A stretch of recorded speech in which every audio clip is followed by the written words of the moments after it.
Welcome to Gen-X Unfiltered, where three Gen Xers dig through the emotional junk drawer of life. And turn it into an unhinged group chat about everything from pop culture and personal growth to the stuff we never really unpacked. If you've ever been told to toughen up without cry during commercials, you're our people.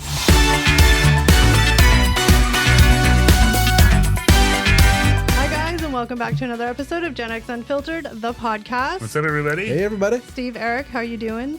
Doing excellent. Thank you for asking. Doing great, Kelly. Good to see you, Steve. Yes, another exciting podcast about to go down. Yes. I can assure you that Eric is more excited or enthusiastic than he just sounded. I don't know why you have I was trying to sound like a robot. Yeah, but why? I don't know. I'm trying out new things. Someone was right. We do sound like we're trapped in the basement or held hostage or something like that. I mean, they're not Blink wrong. once if you need help. That's right. We do read the comments. We don't reply to them all because some of them don't deserve comments, but we see them all. We are in the basement. We're trapped. We're held hostage. Whatever. Against our will. Help. The brick wall is a dungeon. All right, but today we are going to talk about the new documentary on Netflix that just came out. As of we're recording this, it came out a couple days ago, aka Charlie Sheen. Before we get any further into this, we will just do our regular disclaimer and say we are just talking about our thoughts and feelings and reaction to watching this documentary. That's it. We're not Charlie Sheen experts, nothing like that. We're just reacting to our thoughts of watching this documentary. And then sort of let you guys know whether you should stream it or skip it if it's worth the watch. Yeah, our opinion. Yeah, so I'm gonna just start this kind of uniquely. These just come off the top of my head. These little like random thoughts. It's jazz, baby. Oh, okay. Well, okay. So my first question, I think it's more poignant if you answer it in the least amount of words as possible. Okay. When I say the name Charlie Sheen without thinking twice about it, what's the first like sentence or phrase that comes out of your head, Steve? Honestly, Wild Thing. You stole my answer. Are you kidding me? You stole my answer, Steve. Is that your answer? Yeah, Wild Thing from Major League. Major League. Yeah. Oh, I thought you were talking about like the movie. Wasn't there a Wild Things movie? Oh, There yeah, was. he wasn't in it. No. His ex-wife was in it. Yeah. Oh, okay. No, that was Ricky Vaughn. Well, I was thinking more like when I think of Charlie Sheen, the first thing I think of is like the whole like winning era, the like crazy Charlie Sheen era. You jumped on the Charlie Sheen bandwagon. No kidding. I mean, again, I have said this numerous times on numerous platforms that I am not a huge movie person. I have seen movies. I like some movies, but I don't have a large library of movies I've seen. No, I kind of, watching this documentary, like I forgot how many good movies Charlie Sheen was in. Yeah, same. Like real, like sort of quote real movies, like dramas and stuff, but comedies and everything in between. Hot Shots, classic movie. Yeah. I feel like movie parodies. Major League 2. Yeah. Okay, so don't worry, we'll talk about that, guys. Okay. Yeah. I can just talk about Hot Shots all day. I've never seen it. Shocker. I have the hiccups. Why do I drink Diet Coke before I we need to plan this. Maybe next time we record and then eat. Yeah. I seem to be the only one having the problem, but that's okay. So right off the top, the documentary as a whole is basically narrated by Charlie Sheen. He's telling his story of his life and how it started and how he got to where he is today. I mean, that's the simple way to put it. Mm-hmm. He is the main narrator of this documentary.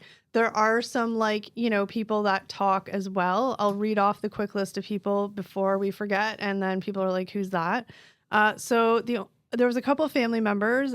Ramon, is that how you say it? Or Raymond? Ramon Estevez, Charlie's older brother. He was in it quite a bit. Then a really small cameo by two of his 5 children, Lola Sheen and Bob Sheen. Excuse me. They were just like tiny little bits near the end, I think they were. Mm-hmm. Especially Bob, yeah. And then friends and colleagues, there was John Cryer, who co-starred with him in 2.5 Men. He sort of talks about their professional relationship and the experience working together. Chuck Lorre was the creator of 2.5 Men. Again, talks sort of about their collaboration and challenges that were faced while working together. Sean Penn, we all know the actor, apparently lifelong friends since they were wee little tots running around. So he provides a personal perspective on Charlie's life. Heidi Fleiss, we all know her, the former Hollywood madam. She just briefed, she's not in it a lot, but she talks about that whole, madam era where Charlie Sheen testified against her and stuff like that. And then Marco, which was Charlie's former drug dealer. We'll talk more about him, but he was there talking about his relationship and the things he provided for Charlie and sort of an insight to what was really happening as far as substances. A really interesting Yeah. character throughout the whole documentary. Like Yeah. even how he was an integral part in Charlie getting off of drugs. Yeah, it was a strange relationship We'll there. get there. Yeah, exactly. Foreshadowing. Yeah. Yeah. And then there was some other various like people through like old video footage and stuff like that. As far as I can remember, those were the main people. We may have missed one or two. I don't know, but these were sort of the ones that stuck. Oh, duh.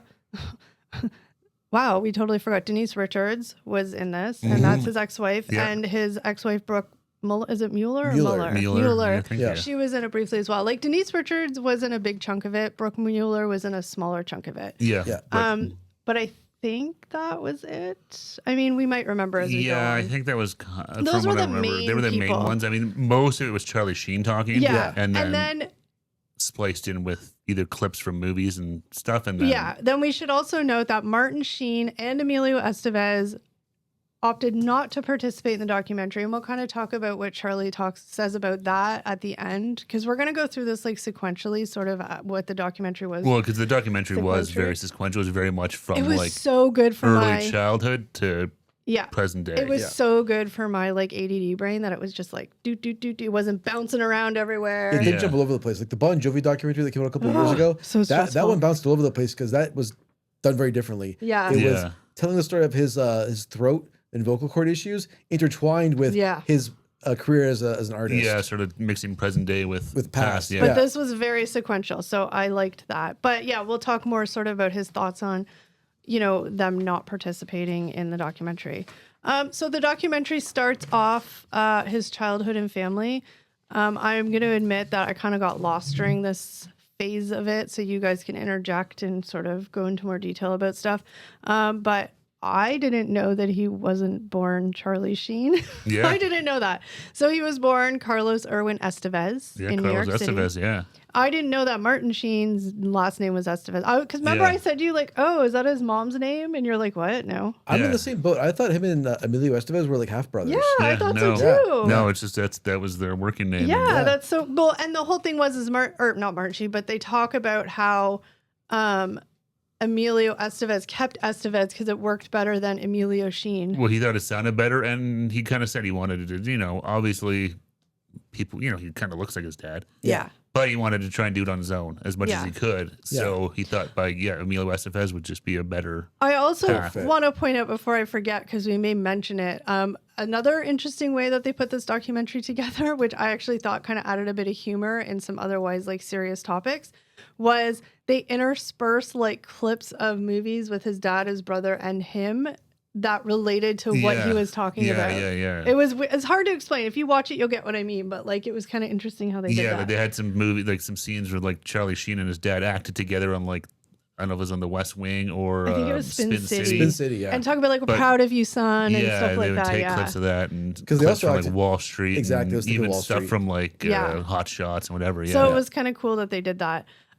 So as you probably all know, and even I knew, and if I knew, you guys all know, his dad was Martin Sheen. His mom was Janet Templeton. I didn't know that. But there was 3 siblings, Emilio, Ramon, and Renee. I didn't really hear Ramon or Renee, but Ramon was in this, and I don't know who Renee is. He Yeah, looks a no. lot like Emilio. he Holy does. shit. When Eric Yeah. said that guy looks so much like Emilio Estevez, I was like, because it is. He's like, no, it's not. Yeah, no, Like, they do what? look a lot alike Wrong. now. Yeah, But it's weird. At the same time, he looks so much like Emilio Estevez, but also like the perfect mix of Charlie and Yeah. Emilio. It's weird. It is Yeah. quite the weird mix. Yeah. Like, they all look like the dad. The family resemblance is strong. But oh like, yeah. You can to the definitely dad. to the dad. Yeah. Yeah, like yeah. I don't know, this poor mom. Hopefully the daughter looks like her, because poor mom got nothing out of that gene pool. But it's Martin Sheen, and are they like still married? Like, did they talk about them divorcing? Or I don't think they did divorce. I feel I like don't think so. yeah, Yeah. interesting. They I didn't don't- mention it. No, if they If yeah, they did. I don't think they. I think they were still together. Yeah. I'm assuming it's been like, it was obviously way, way, way back when. So maybe she's not a Hollywood. Yeah, person. no, I don't know if she's an actress. Yeah, definitely. They only talked about Martin Sheen being on camera. Yeah. So they did, excuse me, he talked, sorry, not them. He talked, gosh. He isn't Charlie Sheen. Charlie Okay. talked. Wow, my brain just stalled. Charlie talked a lot about when his dad. This is where you guys are gonna have to interject because my memory on this is. No. Talked a lot about being on set of Martin's movie Apocalypse Now. Yeah. Yeah. Him and was it just him or was him and Emilio? I forget. I feel like Emilio was I think there it's too. like they both went to the Philippines. But they went, were on set, lived with their dad while they were filming Apocalypse Now, Yeah. which is crazy because it's like, hey, you're like in Thailand or whatever, the Philippines for like months and like, because it's kind of a legendary set. Like that movie was like wrought with production issues. Like Martin Sheen had a heart attack in the middle of it and all He this was stuff. also alcoholic. He was struggling with his own addictions and stuff. Yeah. Like it was tough. Charlie. No, Marlon Brando, like he showed up to like on set like way overweight and all this stuff, and An like, absolute mess. like it was the whole backstory that was like crazy. How that movie actually got made. It's amazing. It's an amazing movie. I've never seen it, but as good as that movie is, watch the making of that movie. It is absolutely a crazy what do they call it? documentary. Heart of Darkness. I think it's called. Yeah, it's insane. Yeah, like the fact that movie ever came out and they actually got finished is nuts. And Charlie was there to see it all. Yeah, and that movie really put Martin through the ringer. Like Charlie talks about going and visiting the set, like months later. Yeah, further into the shoot. Yeah, and his dad, Martin Sheen, is just walking with a cane. So moving, shuffling very slowly. Like he's a beaten up man. I just did the quick math, and from when Charlie Sheen was born to when it says Apocalypse Now is, so he was 14. Yeah, and I also didn't know. Side note: I didn't know Emilio was older. Like, why? What? I thought Charlie was older too. Yeah, but Emilio's older. I think Ramon's the oldest, right? I think Renee's the youngest. The Ramon, the one that's in the doc. Yeah. He's the oldest brother, and then Oh, so it's Ramon, Emilio, I Charlie, believe so. Okay. Or maybe Charlie was the youngest. I don't know. I forget now. Yeah, I don't know exactly. We need to write this stuff down more. Well, no, but I mean, there's so much information. So when we're trying to make notes, like who's gonna, you know what I mean? Like there's At just least so all the much. siblings are accounted for. Yeah. Well, I mean, there's so much information. Yeah. I don't think anybody's gonna fault us for not having that specific Yeah. note. And if they do, well, that's what Google's for. Yeah, but I think the whole point we're trying to make here is Charlie was heavily influenced by his childhood. Well, and his experience with his dad on set. Here, I have a note that says, he witnessed his father's alcoholism on Apocalypse Now. Yeah. And a quote that Charlie said in the documentary was, "I saw a man I idolized be vulnerable and broken." Yeah. Yeah. Well, he said he had the comment, but the one time he was at the craft service table having lunch or whatever, and his dad sat beside him, and he could sort of smell the booze on him, and his dad looked at him when he had like a knife, in his took a mouth. knife, and he realized his dad kind of like had no Was just idea out of that it. like he was just completely Didn't know. out of it, and it was Didn't know just where it was. didn't realize it was Charlie there and stuff, and So it was also, I mean, I'm going to try and speed a little bit through because there's so much we could talk about because he talked about a lot of stories from when he was younger. But one point to be made, which explains why Sean Penn was in this so much, was that when he was kids, he was friends with Rob Lowe and Sean. Was it Rob Lowe?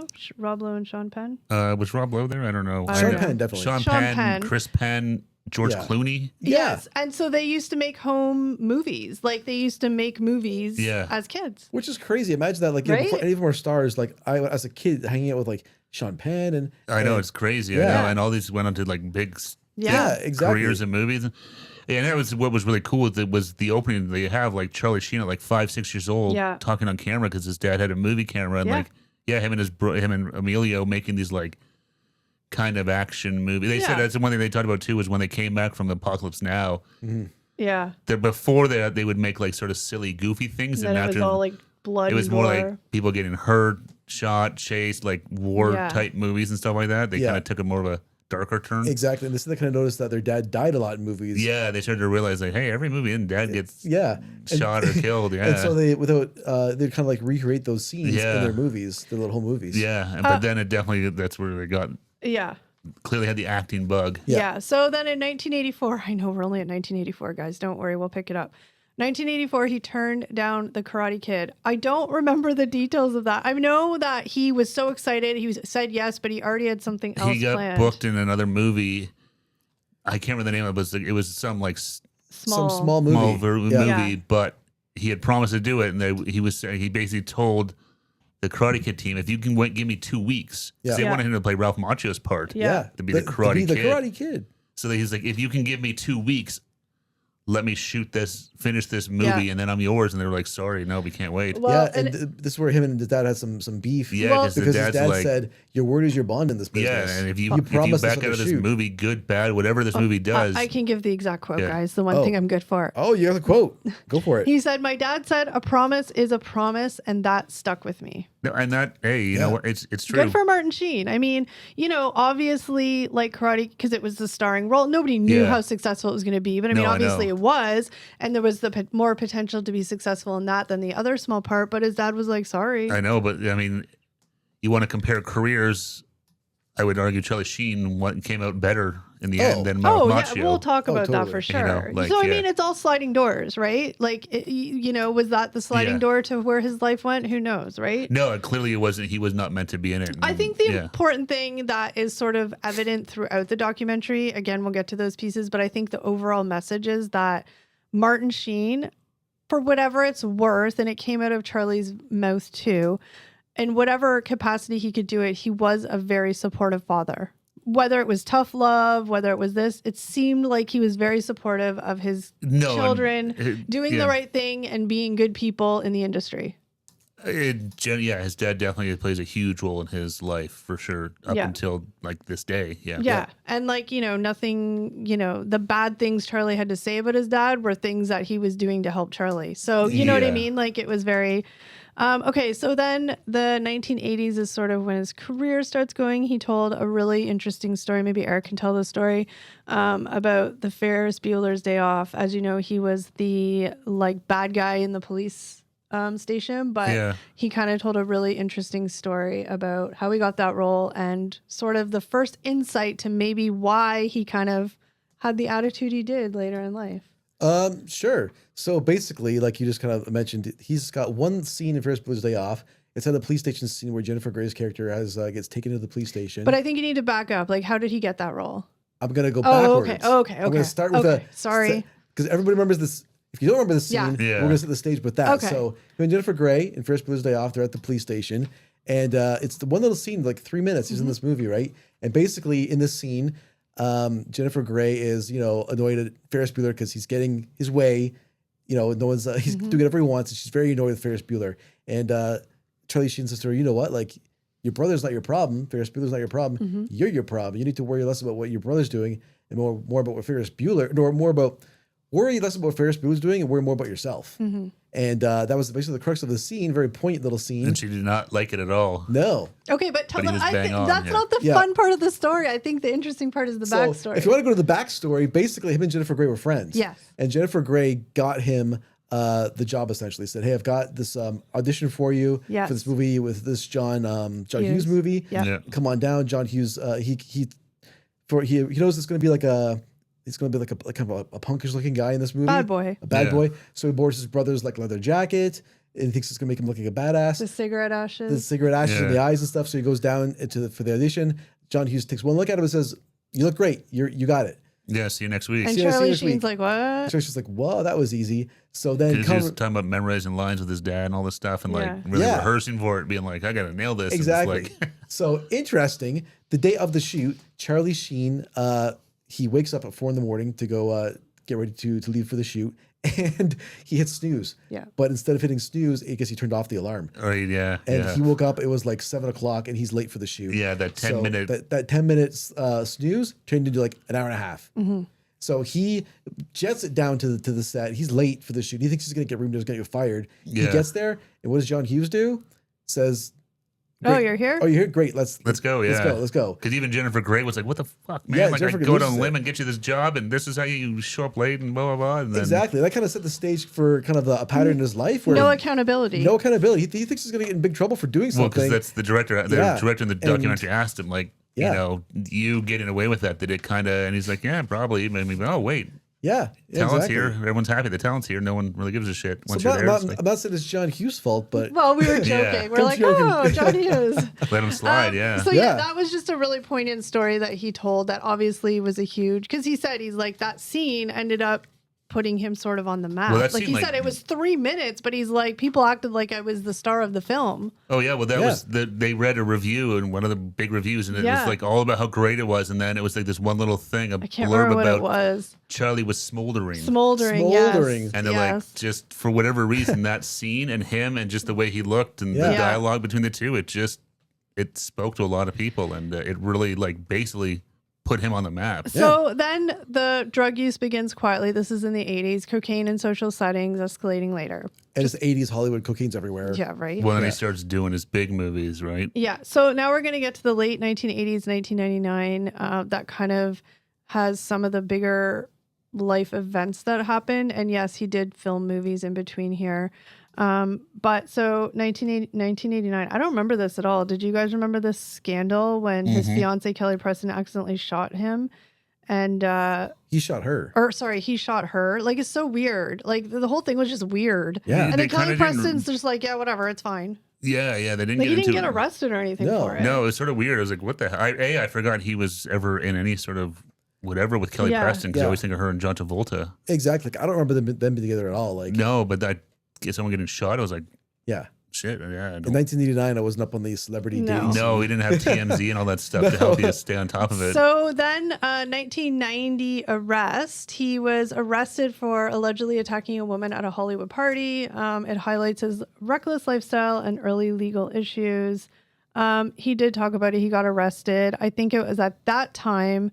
Was it that? Oh, see, there's, again, when we're dealing with like so many stints in and out of rehabs and substance abuse, it's really hard to keep track of them all. This hasn't even happened yet. Like he's done Platoon, he's done Wall Street. Yeah. He's now a star. He's a star now. So now Hollywood and... So I don't know how closely these two events happened. I remember them happening closely together the way the story was told, but also in 1990 was the first intervention that happened. And it was staged as Martin Sheen's birthday party. And so he showed up and was just like, WTF. And like he even says in documentaries, like, this is before like anybody even knew what interventions were. Yeah, it was like a relatively new thing. So he had no idea what was going on. He's like, why are all these people here and stuff? His like grade 8 like science teacher was there or something. And so stuff, was that the story where he's like, he was kind of like resisting it. Then Clint Eastwood called him and said, you know, like, go. And then that's when Charlie said, you know, wow, maybe somebody actually sees me. It was just really random that Clint Eastwood was the guy. Obviously friends with... They've been in a movie together, I think, and stuff, So, so then he was on his way to rehab. This was the rehab story, right? Yeah. Yes. So he was on the way to rehab, his mom and dad on each side. He said he was sandwiched in the car, and he's like, they knew that I was going to jump out of that car if they didn't. They get to the rehab, drop him off, but Charlie the whole time is thinking, oh man, like if this could just wait 24 hours, because me and my friends are hosting like a bikini contest. He was supposed to be a judge in Hawaiian. Him and his buddy, we don't really talk about, one of his pals was Nick Cage. Yeah. Well, yeah. And so he's like, we're hosting this. Like, I want to go, but my parents aren't going to let that happen. So he gets to the rehab. He talks very fondly about this receptionist at the rehab. And he says to her, he's like, look, I really need to go do this Hawaiian Tropic thing. I'm going to write on a piece of paper, if I'm not back here by 8 a.m., I'm giving you tomorrow morning, I'm giving you $1 million. And she's like, okay. So yeah, you had to grab a piece of paper, wrote, signed it. It was like, here, she took the risk to. She's like, all right. But like, really, like, what can she do? She can't make him stay, right? Well, so he said it. He's like, I'm not legally forced to be here, right? She's like, no. He's like, okay, fine. Here, I'll give you like an IOU. Yeah. So basically. He bolts. He heads on a plane. He goes down to Miami or somewhere. Does this Hawaiian Tropic competition. Obviously, gets loaded and whatever he's doing. At 7, I think he said it was like 7:40 the next morning. He walked in and walked down the hall, and he saw the receptionist, and she looked up, and she was just like shocked. Oh shit! He actually came back. Damn it. Well, he's like, she wanted the $1 million. Well, she's like, I thought I was going to make some payday here, but no. So that was his first stint of rehab. I can't remember exactly how long, or if he even said how long he stayed in rehab. Yeah, but it clearly was, because this was one he went to because it was like he was forced to. It wasn't but it was his first he felt stint. like he needed to do or wanted to do. So it was his first foray into so he did trying that. to get clean. Also in 1991 is when and we're only bringing up these points because he did talk about these points. So the Heidi Fleiss, he testified against Heidi Fleiss, the Hollywood Madam, after being involved in investigations.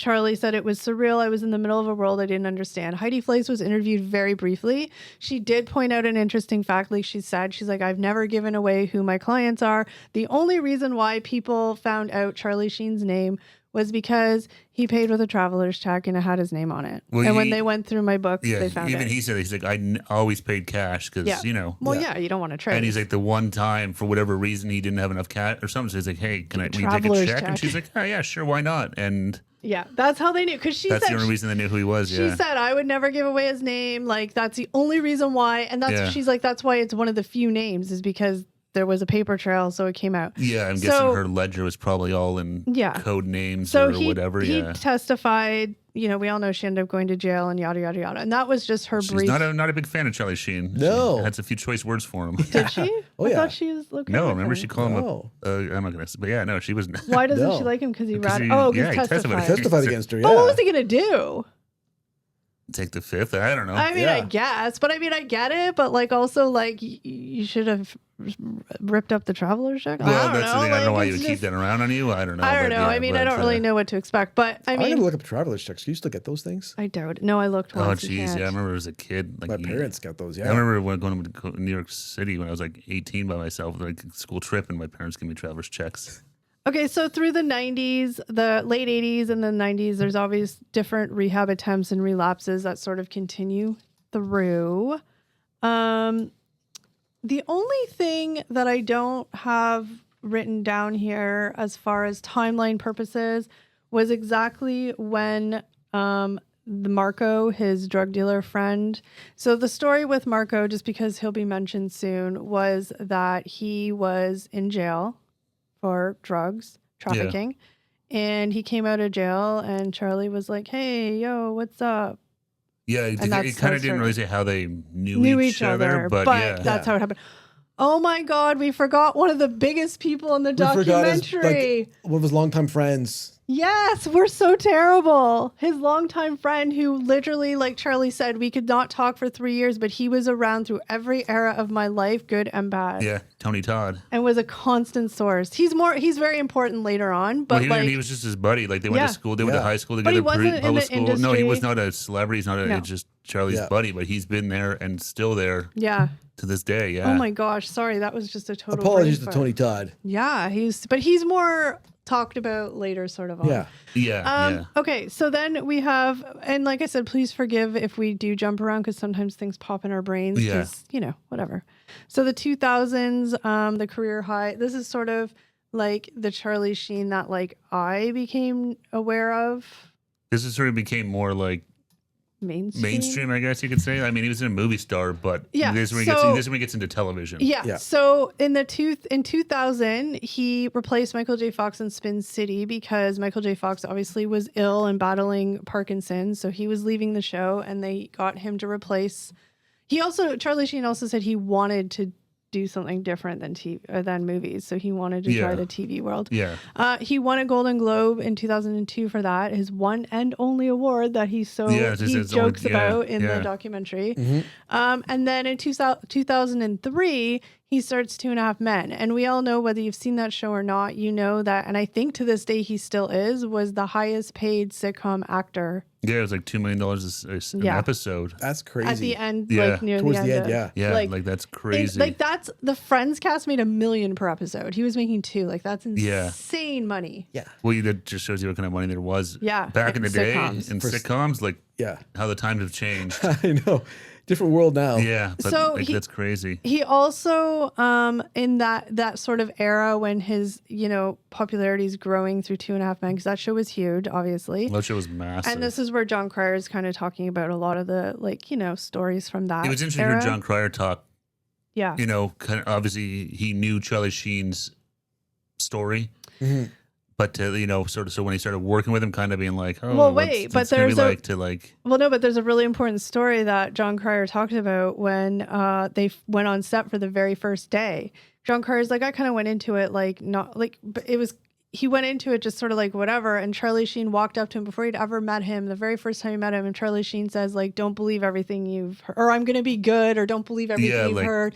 Something I'm here to work and to John do this. And John Cryer was kind of like, wow, I really kind of respected that because it was just so like I'm here to work. Like we're all here to work. Let's do it. I'm here to do a good job and like make this thing a success. I'm not here for like a phone it in payday, whatever. Yeah, like so I'm taking it real serious. John Cryer and Martin Sheen.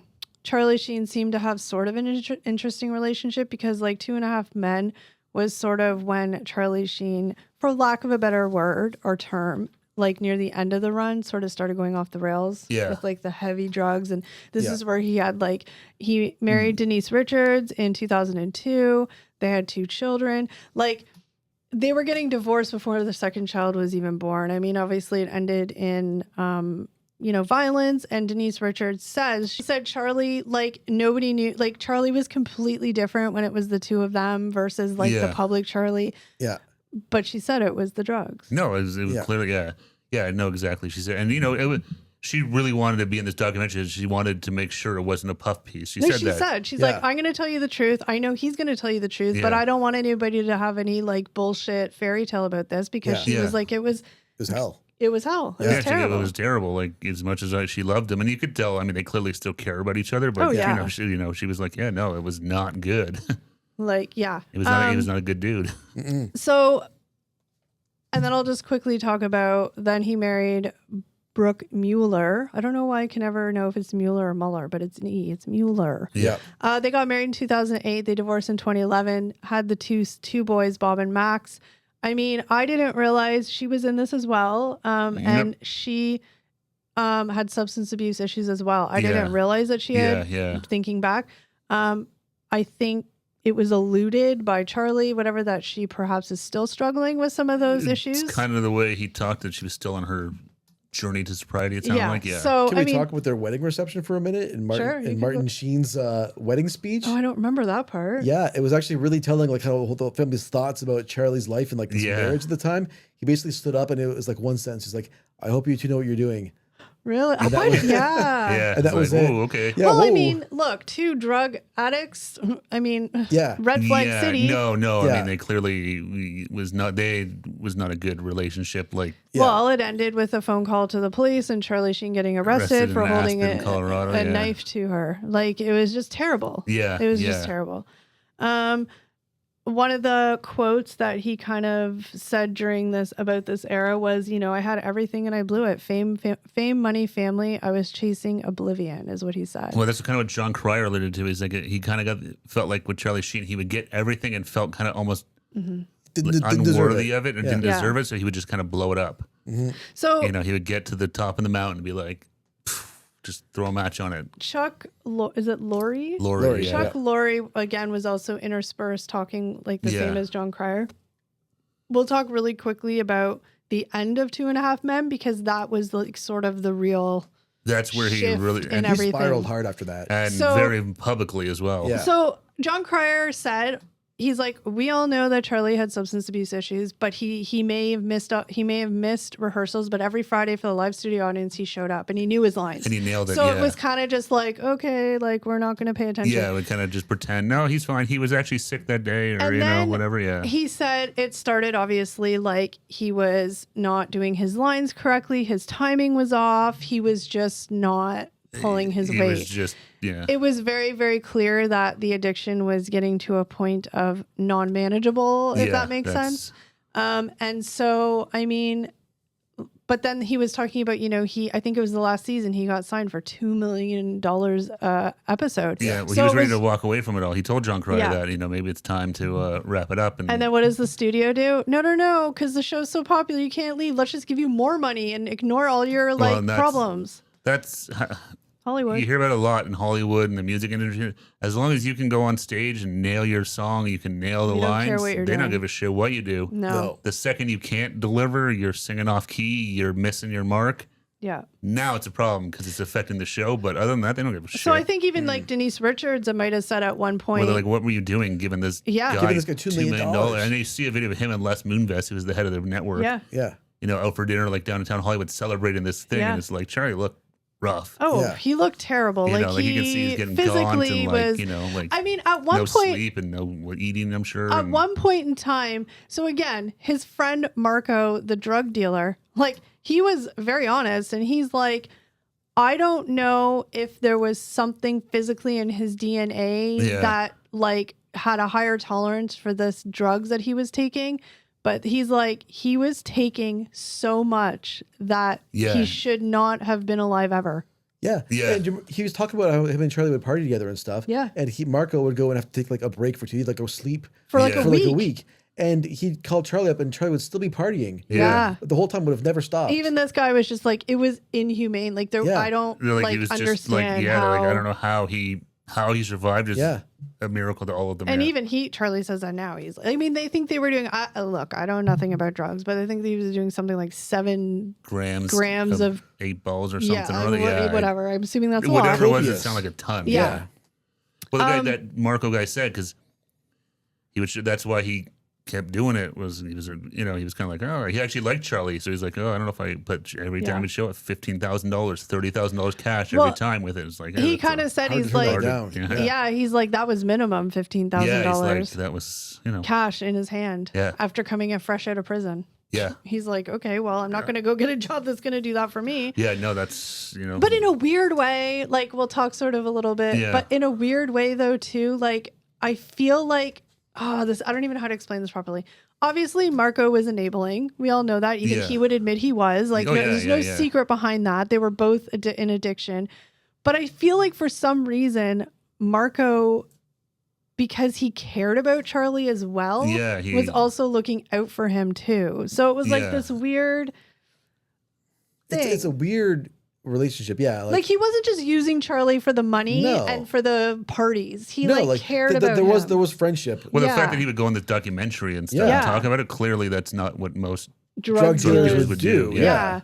So it's a strange dichotomy. It's interesting. Like, did it was interesting. Yeah. So then 2.5 Men, I believe, from what I remember, I'm sure you guys will correct me if I'm wrong, but from what I remember, they were kind of just like, okay, we have to stop 2.5 Men. They fired him. Yeah, they didn't stop the show. Okay, the show lasted for Ashton Kutcher. It lasted for like a year. Let's be real. Yeah, I don't know how long it went with Ashton Kutcher, but they fired him, and he acted all like, whatever, like I don't care, best thing, like screw them, F them, blah blah blah.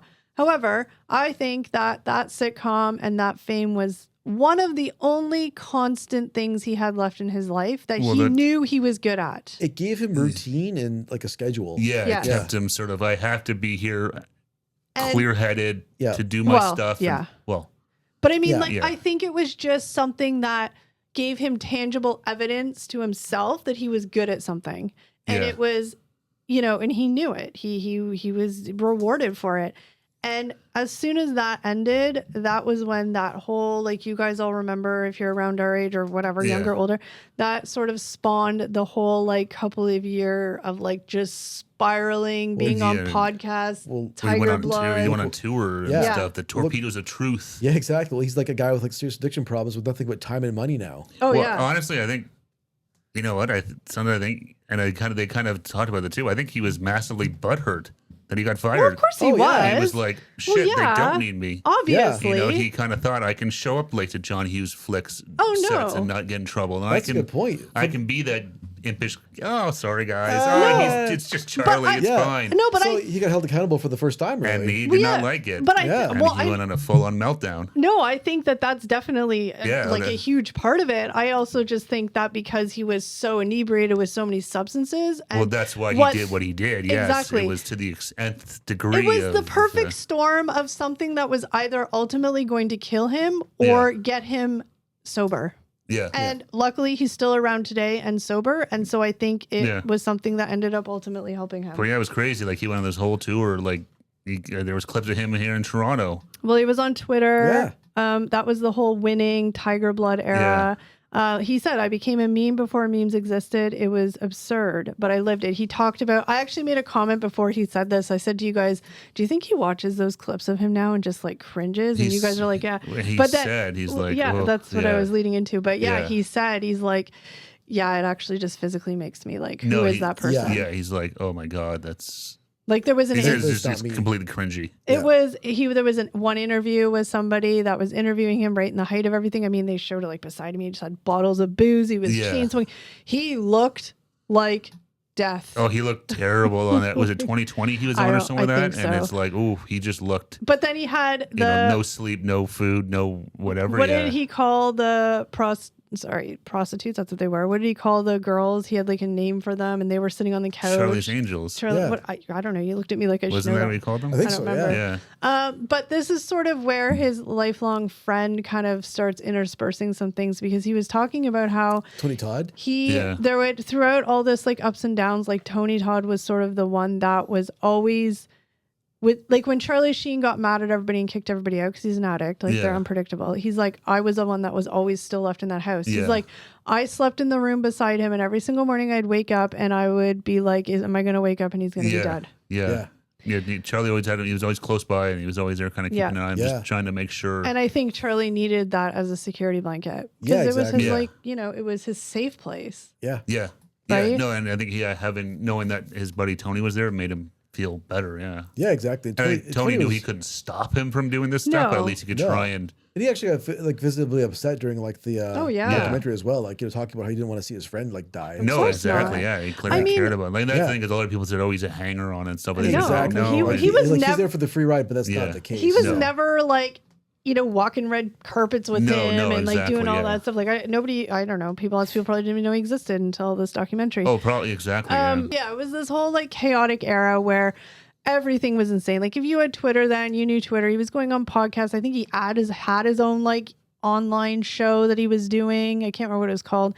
He was doing a tour. Yeah. And I mean, he was, again, even Marco says like, I don't know how he wasn't dead 12 times over. The amount of stuff he was just, he talks very briefly a story. I'll be as PG as I can because, we don't want to get censored, but I can't remember what era this was, but it was at some point in time, he was talking about the very first time he did the intravenous thing.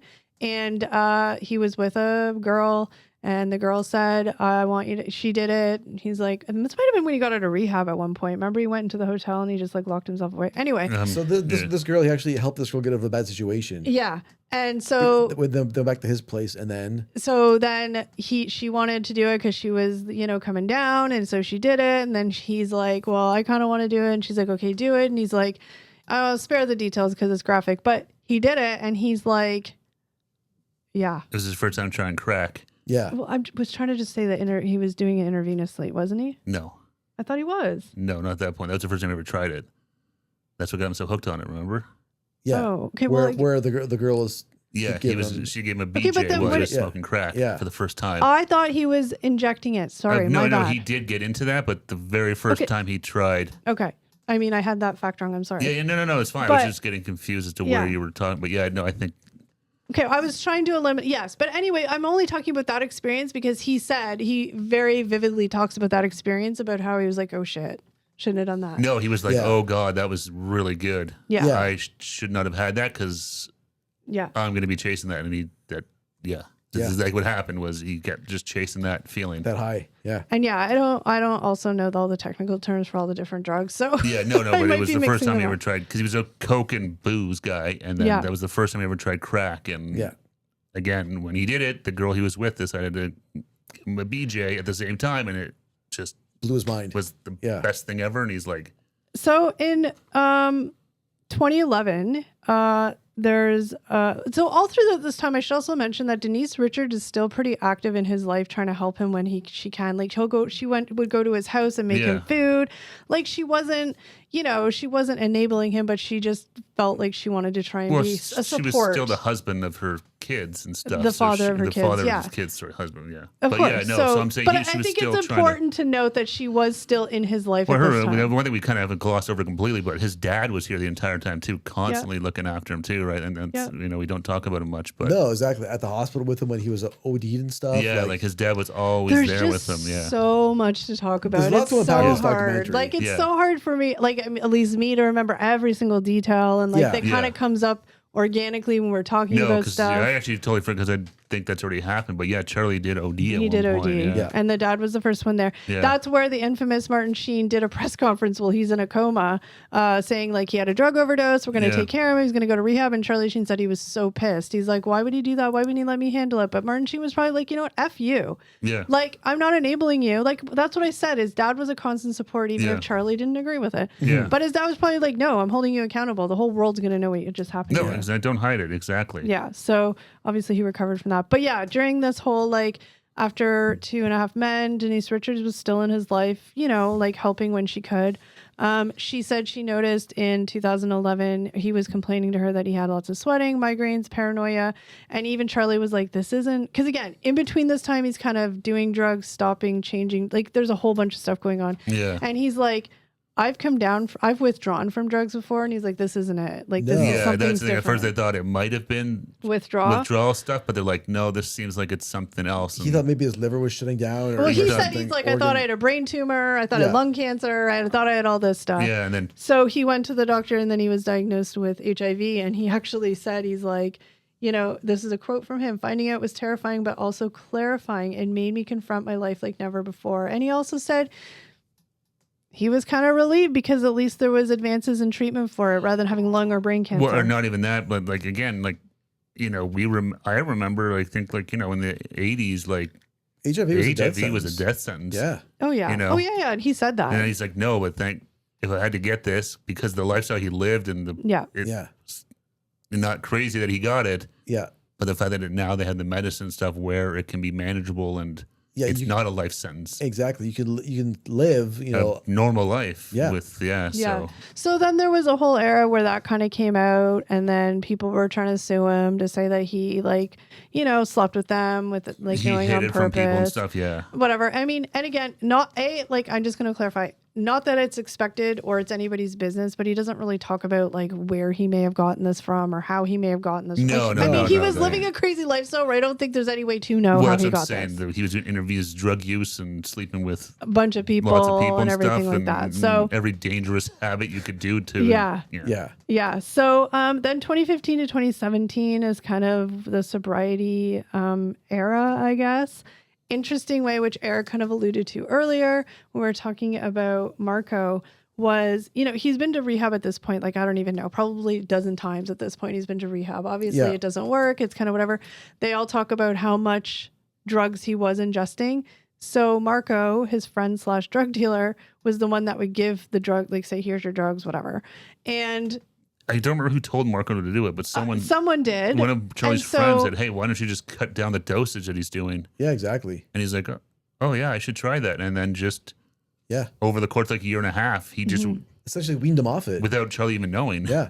And eventually got to the point where it's not doing anything because there's nothing in there. Exactly. Charlie's just like, oh, this is dumb, and just stopped. Exactly. Well, no, Charlie, he said, I had a dealer saving my life. Ironic, but true. He gave me a way out without shoving me off a cliff. Yeah, and he said, like, his friends had to think about outside of the box to get him off of drugs, because like clearly he's never going to stop doing drugs. Yeah. So we have to make the drugs so bad he just gives up on them. Yeah, and they just started cutting down the dosage, and they said I think they said like a year and a half, and eventually Charlie's just like, they're not doing it for me. Yeah, I'm done. Yeah. So after fortunately that didn't stop everything. But right. So after the drugs, his choice was alcohol. Yeah, he started to get into booze. He started to get, now he does talk about really quickly the moment that he kind of had that realization that, oh shit, I got to stop all this stuff, was his daughter, Sammy, called him and said, hey dad, can you drive me to my hair appointment or something? Yeah, she had to get a haircut. And he was like, yeah, sure, of course, no problem. I'm always there for you. Hung up the phone and was like, he said, the one thing I never did was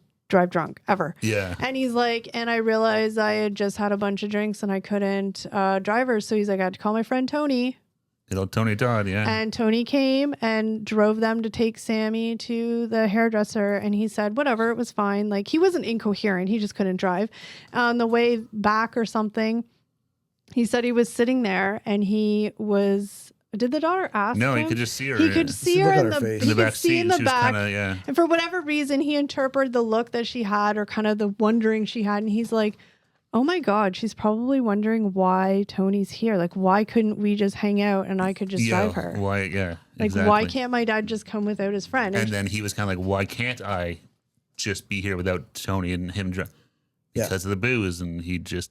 So then that's he why said, he got sober. It clicked. He said, my kids became the mirrors I couldn't avoid. They woke me up. And he said, he's like, I wanted from that moment on, I wanted to be able to be there for anything my kids needed without having to rely on help to do it. I saw his daughter. Apparently she posted on TikTok. She had never heard that story before. She had no idea that that's why he got. So she was shocked, I think. Because, I mean, she may have not even been thinking that, but whatever reason, when he caught a glimpse of her in the side mirror, he saw the look on her face, and he just sort of whatever it was that just made that kind of realization. And like that's the way it works. Sometimes it's just you're like, just hey, this isn't working anymore. Because I mean, if you asked her and she remembered, she'd probably be like, oh no, I was just thinking about like the newest Barbie doll I wanted, like whatever, right? No, like, who knows? Yeah. So that's sort of when the real sobriety begins, is 2016, 2017. Charlie said, I finally started to live in the real world, not the one I was escaping into. I just want to mention this part in case we forget to mention it. But he did so now we're at the part of the documentary where he's told the story up until he kind of got sober. Like that was sort of one of the last stories. We're kind of into present day. So he does talk about a few more things that we'll mention, but he does also, because this is a really important part and I just don't want to forget to say it, but he does talk about, he's asked about his brother and dad not participating in this film. Yeah. His quote is, I can't force anyone to be here. It hurts, but life goes on. I don't know. It's interesting why, maybe Emilio Estevez, but it's interesting why Martin Sheen wouldn't want to participate since he seemed so active. So present in his life. Yeah, maybe it's just good times, bad times. I don't want to. Maybe he didn't want to relive it. Maybe he didn't want. Maybe he didn't. Celebrating these days aren't worth remembering. But maybe he also didn't know what direction it was going to. Maybe he was afraid it was going to make him look bad. That's the thing too. Or right? I don't want to make this like celebrate Charlie's lifestyle. And back in the day, that he was this party guy and stuff. Who knows? And Charlie also did say like he completely respects it. He's not like mad at them about it. They're friends. They're all they're still close and stuff like that. They just didn't want to be in the documentary. Yeah, it's just interesting trying to think of like, because I'm gonna be honest. Like before we maybe we'll talk about it after. Let's talk about the other stuff because I don't want to like spin back. But yeah, we don't know why he wasn't in there, but it was all there's no bad feelings there. No, I mean he said it.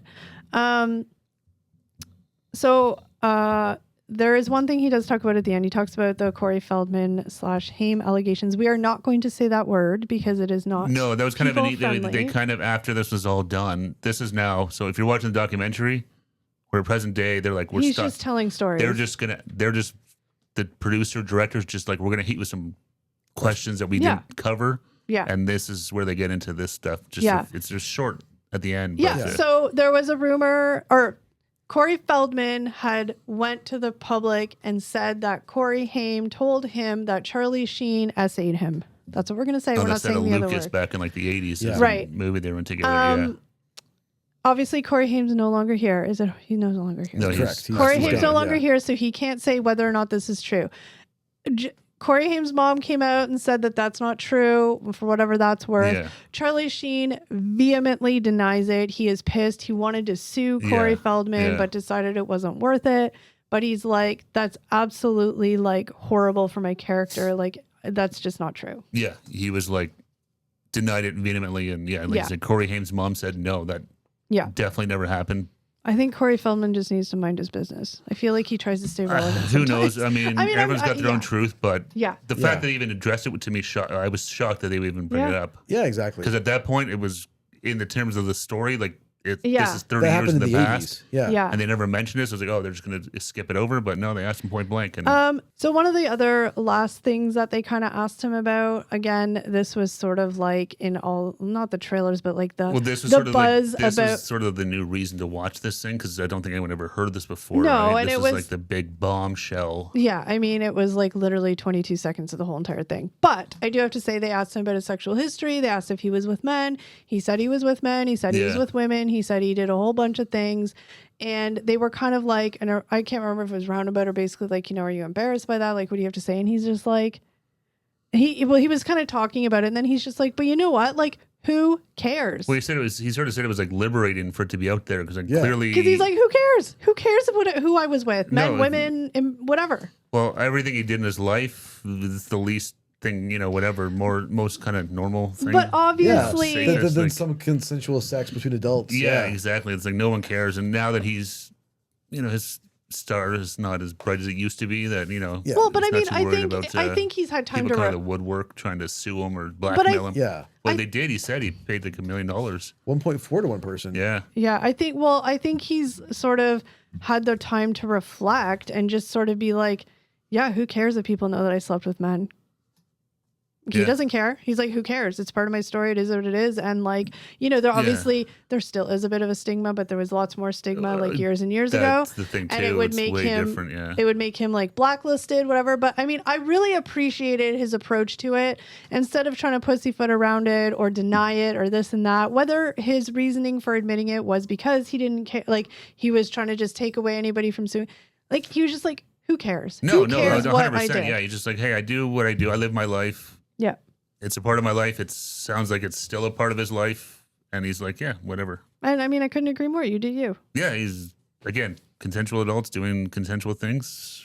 Have at it. Yeah. So he has been, I think, completely sober for 8 years now. He said he's prioritizing being present and responsible for his 5 children. He's mending relationships with co-stars, including John Cryer and Chuck Lorre, because him and Chuck Lorre had like a big, like they hated each other. Well, I think that was definitely more of a at least publicly, it was much more a one-sided from Charlie to Chuck. Yeah. Charlie really dragged his name through the mud. Apparently, he's preparing to release his memoir, The Book of Sheen, in fall of 2025. Ooh, I want that for Christmas, guys. One of you guys get that for me for Christmas. I love biographies. See if it comes out. Yeah, I don't. So there's so much, like we probably even missed some things, but there was so much in this documentary. I'm going to just, is it okay if I say my final sort of thoughts on it before I forget it? Yeah, go for it. And then you guys can say yours. So I didn't know what to expect going into this. I love documentaries. I always hope that documentaries are going to be where you feel like the person is vulnerable and being, telling their truth, whether it's, it's their truth, but you get that vibe from them. I can honestly say that I felt that from Charlie Sheen. I mean, there was a lot of shit that's embarrassing that he talked about. A lot of people that were in the documentary that talked about things are embarrassing too, and he wanted them all in it. I think that it was a vulnerable documentary. I really appreciate his being open. Oh my gosh, I'm already listening. Sorry, guys. I don't want to talk too long. I can feel you guys looking at me like, shut up, hurry up. No, get it out. Say it. So I felt very connected to it. I do have to, I think at one point I said to you guys, like in a joking manner, but like I said, like, why do I feel like I'm going to have a crush on Charlie Sheen after this? Because he just like resonated. He was just vulnerable. Yeah. One of the biggest things was at the end when he was talking about that. And not because that's what he was talking about, but because it's such a stigma, like talking about, his sexual past. And I was just like, oh my God, like good for you. At 60 years old, just being like, who cares? This is my life. This is what I lived. I feel like it sounds like he's trying to make amends with people in his life, to have good relationships with his children, even his ex-wives who are the mother of his children. I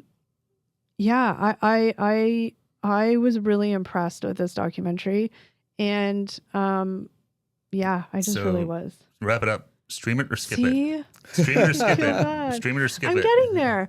Obviously, I would say stream it. Like I said, even if you don't know Charlie Sheen or what you do know of him, you aren't a fan of, watch it because you'll get a new perspective on it. Because I knew nothing about him other than that era. Yeah. And you just get a whole new perspective on it. So I would say watch it, stream it. Sorry, wrong word. And now you guys can stop drilling holes into the side of my head with your eyeballs and say your part. Check it out. I liked it. I really enjoyed it. I like Charlie Sheen. Again, I kind of, I forget about the movies he was in. I was not a big fan of like 2.5 Men and all that stuff. I definitely remember all the Tiger Blood and Winning and all that craziness. But I thought it was really good. So I would say definitely check it out, stream it. It was on Netflix, 2 parts. Was it like 3 hours? It's a long one. It's an hour and a half each. Yeah, but I would definitely say 100% stream it. Yeah, same thing. I would say stream it.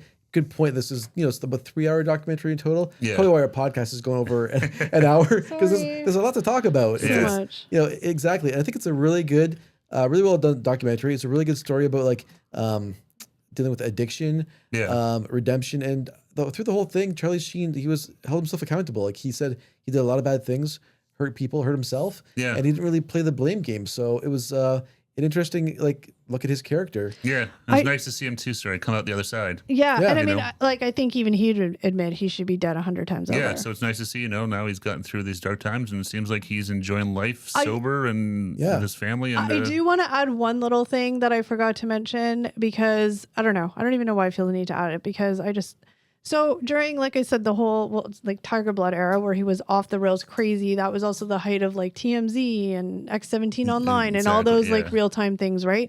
I will fully admit when all that stuff was happening, I was like, oh my God, crazy. It's like when Britney Spears went crazy. Like, oh my God, what's Charlie Sheen doing now? He's so crazy. Oh my God, ha ha ha. Tiger Blood winning, laughing about it. Mm-hmm. And now that, I can only speak for myself, now that I'm older and a little bit more mature and not such an idiot, it's kind of just this is the problem. I get it. We don't know these people, but they're public figures. And imagine yourselves, everybody listening, you guys, imagine even if half of the embarrassing shit that happens in your life is out there in the public and you still have, it's embarrassing. And I feel bad that I laughed at it. I don't know why I want to say that. It's a vicious cycle we have with our celebrities. We build them up and then we love to tear them down. No, exactly. Well, that's what they said. These people are going through some of the darkest, they're clearly having Britney Spears. These people are clearly having mental health issues and they're some of the lowest points of their life. Yeah. It's all happening on camera. Well, that was during the whole Tiger Blood era. Yeah. Somebody said, one of them said, even Charlie Sheen was why are you guys why letting me do this? Charlie Sheen's but I mean, who's going to stop him? That's the thing. He has all this money. He's just going to find people that are going to allow him to do it. But that's what he's saying. Right? He's people should have probably put a stop to it, but nobody did. That's also not really fair either, because I don't. No. But he was not in the right frame of mind. Yeah, 100%. No one was there well, there shouldn't have been people that were yeah, sure, we'll promote a tour for you. No, exactly. It's crazy. Whatever. So yeah, I mean, I think it's just a humbling. Like Eric kind of said, redemption. You can tell he's very humbled. He probably wouldn't change a lot of his experiences because it brought him to where he is today. Well, everyone's got their different journeys to get where they are. So yeah. So good for you, Charlie, and he looks great. It's nice to see him. Like I said, he came out the other side and looks like he's thriving and surviving. So yeah, it's good to see. I'm gonna read that book, and I do have a little mini crush on Charlie Sheen now. Yeah, there you go. So a consensus along this panel, stream right? Yeah, stream it. We thought it was a great documentary. It's definitely worth a watch. All right, guys, comment below. Let us know if you've seen this documentary and what your thoughts are. But that's it for today's podcast. We thank you so very much for joining us, and we'll see you in the next one. Take care, everybody. Bye, everyone. Guys.